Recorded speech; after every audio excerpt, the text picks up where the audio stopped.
Himalang nakaligtas ang isang babae matapos saksakin ng mahigit 60 beses sa Los Baños, Laguna. Tukoy na kung sino ang suspect na kasalukuyang tinutugis ng mga pulis.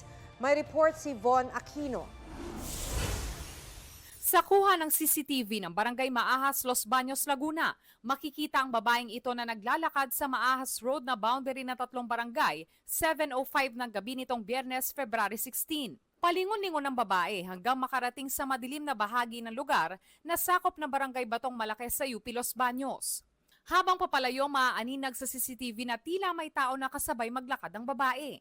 So nagkataon po, dito nga po nangyari yung saksakan, lumakad si babae, dito po, yan, sakop ng Batong Malaki. Hanggang sa tumawid siya dito sa sakop ng San Antonio, dito nga po nangyari na napahiga na siya dito, na yun nga po yung nasaksak siya. 7:19 p.m.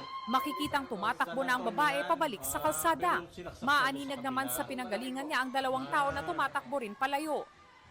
Tila pumara pa siya sa tricycle hanggang sa mapaupo at mapahiga sa kalsada. Pinilit umupo ng babae pero muli siyang napapahiga. May ilang pedestrian naman na huminto sa kanya pero umalis din. Nilagpasan din siya ng ilang motorista. Dumating din ang security guard ng UPLB. 7:30 p.m. nang dumating ang ambulansya ng barangay Tuntungin Putho at isinugod ang babae sa ospital. Nakausap na raw ng kapitan ng barangay Maahas ang kapatid ng biktima. Sabi nito na laban daw ang kapatid at nasaksak na mahigit 60 times. Ayon pa kay Barangay Kapitan Vargas, hindi rin sakop ng barangay Maahas ang kalsada pagtawid ng riles. Maayos na ang lagay ng biktima sa ospital. Hindi naman nagpaunlak ng panayam sa amin ng pamilya ng biktima.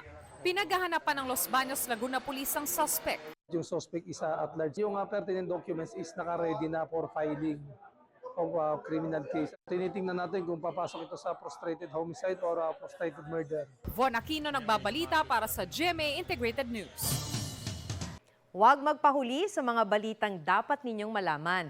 Mag-subscribe sa GMA Integrated News sa YouTube. Sa mga kapuso abroad, subaybayan nyo kami sa GMA Pinoy TV at sa www.gmanews.tv.